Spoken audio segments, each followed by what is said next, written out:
जय श्री राधे राधे, जय माता दी। दोस्तों कैसे हैं आप लोग? आशा करती हूँ आप लोग बहुत ही अच्छे होंगे। आपके अपने चैनल राधे राधे में आप सबका बहुत बहुत स्वागत है।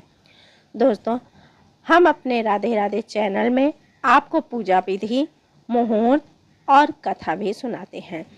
बहुत ऐसी जानकारियां हैं जिसके बारे में हम आपको बताते हैं, तो आप राधे राधे चैनल को सब्सक्राइब जरूर कर लीजिएगा, जिससे आप लोगों को सारी जानकारियां मिलती रहे। क्योंकि समय समय पे जो हम पूजा पाठ विधि और कथा डालते हैं वो बहुत ही आवश्यक होता है। हमारे जीवन में आने वाले जो सुख के दिन होते हैं वो भगवान की कृपा से आते हैं, और जो दुख आते हैं वो किसी पाप ग्रह के कारण ही आते हैं। तो उससे हमारे पाप ग्रह शांत होते हैं। अगर हम पूजा पाठ और कथा वार्ता सुनते रहते हैं तो इससे हमें बहुत ही लाभ होता है। दोस्तों इस समय पौष मास शुरू हो चुका है, जिसका हमें विधिवत पालन भी करना चाहिए। इस व्रत के विधि को हमें ध्यान से सुनना चाहिए, और ये हम आज आपको इसे कथा सुनाने जा रहे हैं। श्री पौष संकष्टी गणेश चतुर्थी व्रत कथा। दोस्तों पौष मास में चतुर्थी का व्रत रखने से व्रतधारियों को दोनों हाथों में पुष्प लेकर श्री गणेश जी का ध्यान तथा पूजन करने के पश्चात पौष गणेश चतुर्थी की यह कथा अवश्य ही पढ़नी चाहिए अथवा सुननी चाहिए। गणेश चतुर्थी के दिन श्री गणेश के दर्शन और व्रत करने का बहुत बड़ा महत्व होता है।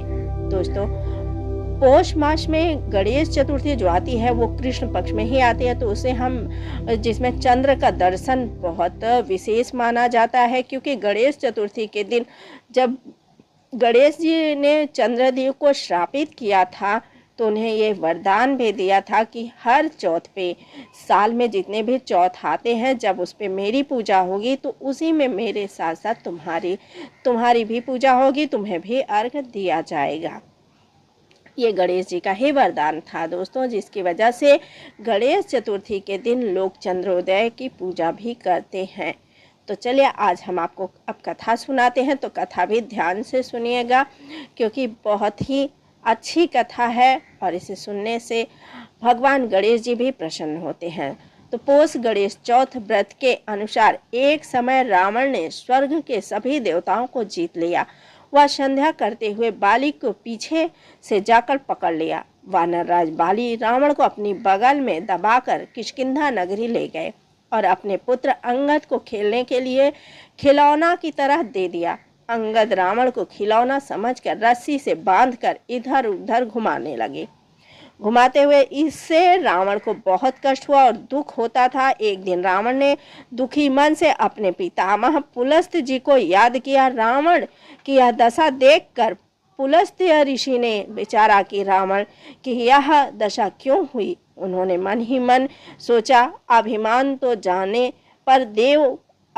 जाने पर देव, मनुष्य व असुर सभी की यही गति होती है। पुलस्त्य ऋषि ने रावण से पूछा कि तुमने मुझे क्यों याद किया है? रावण बोला, पितामह मैं बहुत दुखी हूँ। मैं नगरवासी मुझे धिक्कारते हैं और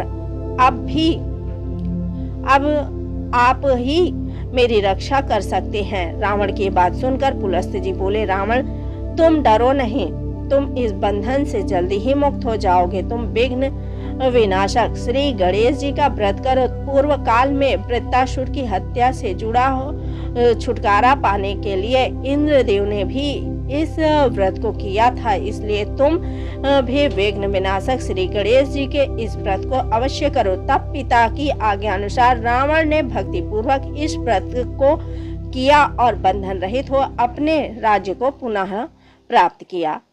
मान्यता अनुसार जो भी श्री गणेश जी की भक्ति पूर्वक इस व्रत कथा को सुनता है, पढ़ता है और श्रद्धा के साथ उन पर विश्वास रखता है, भगवान गणेश जी उसके सारे संकटों का नाश करते हैं और इसमें उसे सफलता भी देते हैं।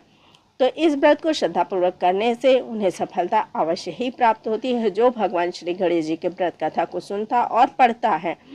तो ये हमने आपको पौष मास के कृष्ण चतुर्थी का कथा सुनाया। आप लोगों को अगर ये कथा पसंद आए तो लाइक कीजिए, शेयर कीजिए और सब्सक्राइब कर लीजिए।